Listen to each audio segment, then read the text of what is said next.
Hoy en Misión Posible, el ciclo de la Fundación Educación y Trabajo, vamos a analizar para ustedes un artículo que para mí, yo creo que fue escrito para mí. ¿Por qué? Porque siempre digo que cuando cumplo años digo, realmente yo voy por el doble de la edad que tengo y siempre es mi misma visión. Todos mis amigos me dicen, no, pero llegar al doble de la edad que tenés quiere decir que podés estar mal de salud o mal el cerebro. Bueno, hay un artículo que es este acondicionamiento cognitivo que lo que dice es que la población que está dentro del sistema económico tiene la tendencia hoy de vivir algo que se llama la cuarta edad. ¿Qué es? Es un rango entre los 80 y los 100 años, ¿ok? La pregunta es cómo podemos llegar a vivir en ese rango de edad en caso que...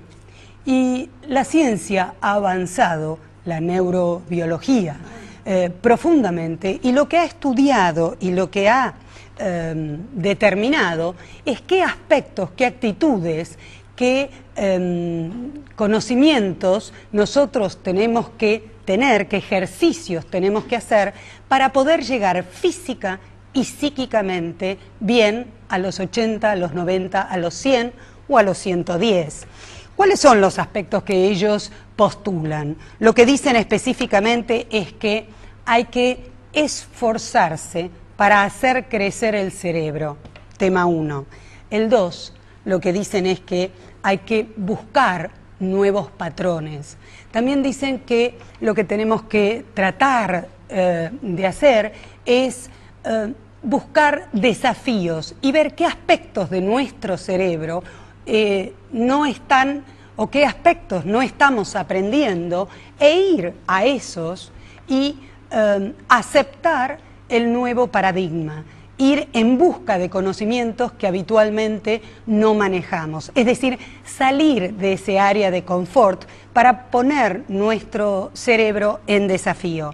También dicen que es clave el humor, también dicen que es clave el hecho de actuar, de poder buscar en nosotros mismos estos desafíos de comportamientos no habituales que tenemos.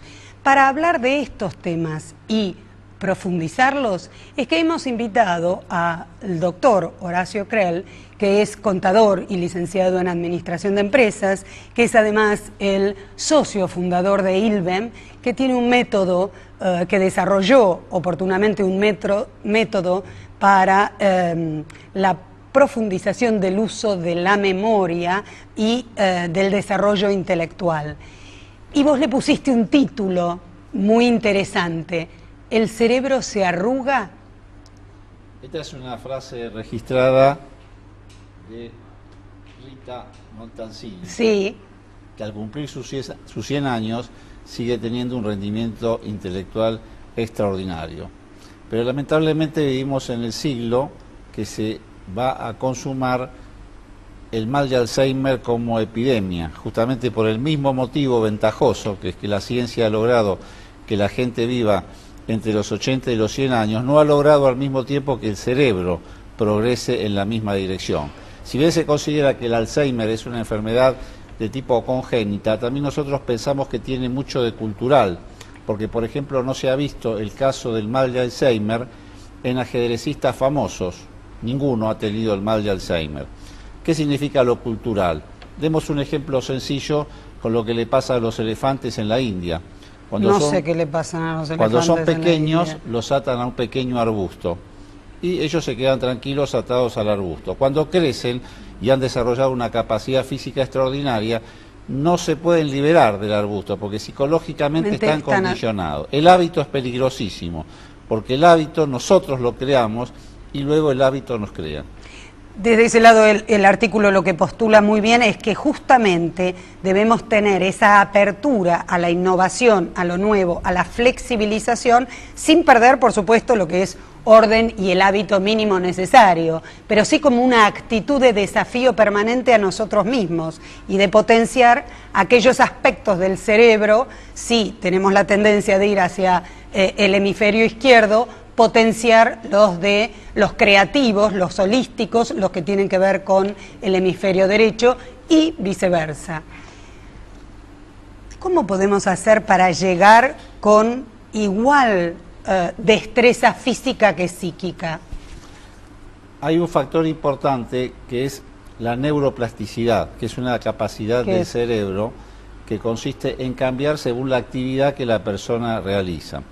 Justamente cuando murió Einstein, todo el mundo pensó que analizando su cerebro se iba a poder determinar muchas cosas. De hecho, se lo pesó, y la gran sorpresa o el chasco fue que el cerebro de Einstein pesaba 1,5 kilos, igual que el cerebro de todos nosotros. O sea que la diferencia esencial estaba en cómo lo hacía trabajar. Nosotros en general, según el estilo de vida, es el cerebro que tenemos, porque el cerebro va cambiando y justamente lo que se notó en el cerebro de Einstein, que si bien el peso era el mismo, lo que lo diferenciaba era la cantidad de células gliales, que son células de conexión. Exactamente, estaba hablando con Alejandro Caride, que es el director de neurocirugía del Hospital Alemán, o del departamento de neurología del Hospital Alemán, y me decía eso, que la importancia es las neuronas y cómo se ramifican y cómo se interconectan, ¿no? Esa energía que va entre ellas. Y entonces la edad de la ancianidad es una edad en la cual podemos hablar de resiliencia. ¿Y qué es resiliencia? Resiliencia es cómo reacciona el ser humano ante la adversidad. La persona que es resiliente saca provecho de la adversidad. Es decir, que puede hacer del defecto una virtud. Y acá tenemos que poner especial hincapié en qué ventaja tiene entonces ser viejo, la ancianidad. Bueno, la capitalización de la experiencia y de la frustración desde un punto de vista... Tenemos que diferenciar entonces, como decía Eliot, dónde está el conocimiento que se perdió con la información y dónde está la sabiduría que se perdió con el conocimiento. ¿Qué vendría a ser la información o el dato? Sería el carbón en la mina. Okay. Cuando se lo embolsa al carbón, ¿no? Ya tenemos información. ¿Qué sería entonces el conocimiento? La capacidad de transformarlo en hierro. Y la sabiduría sería el puente, es decir, poder realizar un puente. Entonces, el geronte, el anciano, tiene una cosa que nadie se la puede birlar, que es haber unido el conocimiento, la información con la experiencia, que eso no se lo puede comprar. Se puede comprar información, se puede adquirir conocimiento, pero lo que no se puede lograr es la sabiduría.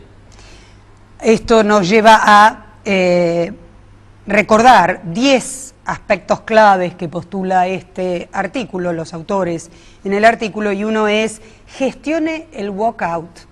El walkout, lo que él dice es, si usted está acostumbrado, un poquito lo del elefante, pero no tenía esa metáfora, si usted está acostumbrado dentro de su organización, de su empresa, a caminar siempre por el mismo lugar, a ver las cosas desde una misma perspectiva, lo que dice es: desafíese a usted mismo para salir de ese lugar de confort e ir a ver su organización, ya sea suya de propiedad o suya porque es a la cual pertenece, o su sector, desde un lado totalmente diferente. Y lo que dice es muy probable que encuentre el eureka.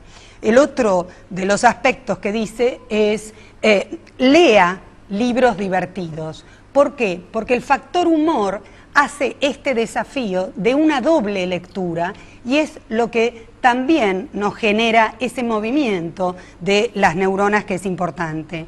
El otro aspecto que hoy en los entrenamientos y en los ámbitos y en el clima de trabajo es clave es la capacidad de jugar. También tenemos el de actuar, como decíamos antes, el descubrir el que no se aprende para ir a buscar eso, si usted tiene la propensión a los números y no hacia la literatura o viceversa, ir a desafiarse a sí mismo. ¿Se puede practicar una gimnasia mental?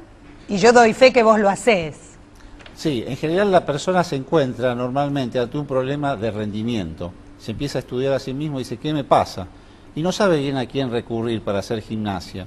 Porque cuando va al médico, el médico se sorprende más que él, porque los médicos están acostumbrados a curar enfermos, no a curar en salud, sino a prevenir. Entonces el médico no le va a dar ninguna solución a la persona cuando va por gimnasia mental. El psicólogo tampoco, porque el psicólogo está acostumbrado a trabajar con un método psicoanalítico que se basa en análisis, que es lento y de largo plazo. Y que es desde los problemas, digamos, que desde la gimnasia mental. Entonces, ¿cuál sería el mejor formato para una persona que quiere mejorar su rendimiento? Nosotros hemos encontrado que lo mejor es aprender a usar el cerebro. Cuando la persona aprende a usar el cerebro, llega a niveles de productividad máxima y ya no necesita recurrir tanto al médico ni al psicólogo, ni siquiera a nosotros como educadores de la mente, porque aprendió a hacer su gimnasia. Vamos a analizar esa gimnasia, nos vas a contar un poquito, pero en Más Misión Posible, en el bloque que viene.